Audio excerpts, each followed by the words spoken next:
துஷாலா மற்றும் குந்தியின் வரலாறு. ஹஸ்தினாபுரி நகரம் மாளிகைகளால் அழகு பெற்றிருந்தது.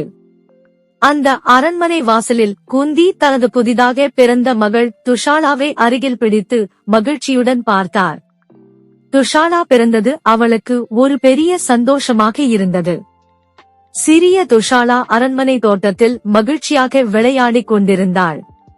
பாண்டவர்களும் கௌரவர்களும் அவளை சுற்றி கொண்டாடினர்.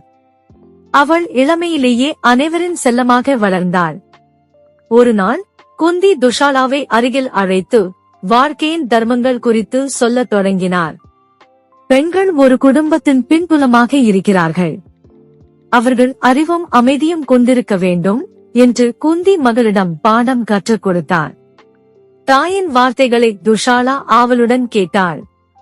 குந்தி அவளை அணைத்து பிடித்து அரசவையில் பெண்கள் தங்களின் அதிகாரத்தை கொண்டு எப்படி சமூகத்திற்கு வழிகாட்ட வேண்டும் என்று விளக்கினார். நாட்கள் சென்றபின் துஷாலாவின் திருமணத்திற்கு ஏற்பாடுகள் தொடங்கின. சிந்து தேச அரசர் ஜெயத்ரதனுடன் அவளின் திருமணம் நிச்சயிக்கப்பட்டது. திருமண நாளில் துஷாலா அணிந்திருக்கும் மணமகள் அலங்காரம் குந்தியின் கண்களில் மகிழ்ச்சி கலந்த கண்ணீர் கொணர்ந்தது. குந்தி மகளுக்கு ஆசீர்வாதம் அளித்து வாழ்க்கையின் புதிய அத்தியாயத்திற்கு அனுப்பி வைத்தார். துஷாலா சிந்துவுக்கு சென்ற பிறகு குந்தி தனது மகளை மிகவும் நினைவு கூர்ந்தார்.